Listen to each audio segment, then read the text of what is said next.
A empresa não tem depositado meu FGTS, o que fazer?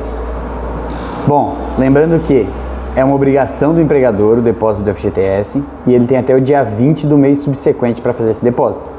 Se ele não o fizer, isso pode inclusive caracterizar uma justa causa da empresa. Ou seja, o empregado pode pedir a rescisão indireta.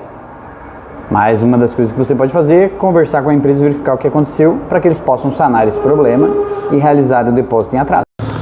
O pai da criança tem que ajudar a pagar os materiais escolares? Sim, ele é obrigado a ajudar a pagar ele e a contribuir com os materiais escolares da criança.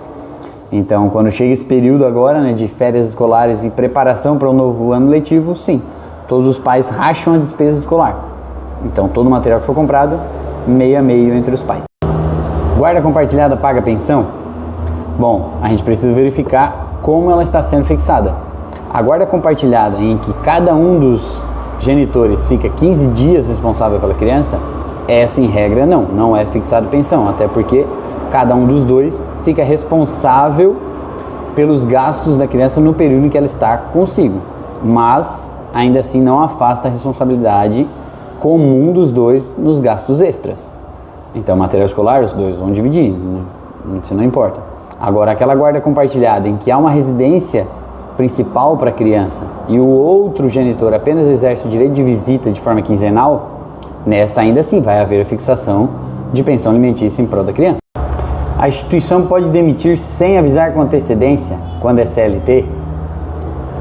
Bom, o empregador que decide demitir um empregado, ele tem duas opções.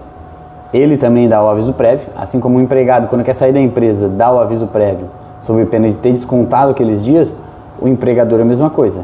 Ele tem que dar o aviso prévio, ou se ele não for dar o aviso prévio, não pedir para o empregado cumprir, ele indeniza esse período do aviso prévio. Ou seja, sim, ele informa o empregado que não quer mais os seus serviços e opta ou por fazer ele cumprir o aviso prévio ou indenizar, mas ele tem que sim dar o aviso. Qual o melhor regime de bens no casamento? Bom, cada um pode ter uma opinião diferente, nós temos temos 4 regimes, né? A gente pode falar da comunhão parcial, que é a regra, pode falar da comunhão universal, da separação total e da participação final dos aquestos. Cada uma delas traz uma característica diferente, né? O mais comum, que é a regra, é a parcial, em que todos os bens adquiridos durante a sua união são dos dois, são comuns, né? Porém, muitas pessoas optam, e para aqueles que precisam e tratam muito de negócios, optam por ou fazer separação total ou participação final dos aquestos, porque ele dá mais liberdade na fruição e negociação de bens. Mas, para deixar a minha opinião, né, eu gosto muito da participação final dos aquestos, porque ela te dá a liberdade que a separação total dá e a segurança que a comunhão parcial te daria também, se é esse o teu intuito. Ouvi esses dias e não entendi. O que é essa participação final dos aquestos? Bom, ele é confuso mesmo, até porque ele é híbrido. Então ele precisa de uma certa condição para entrar em efeito. Por quê?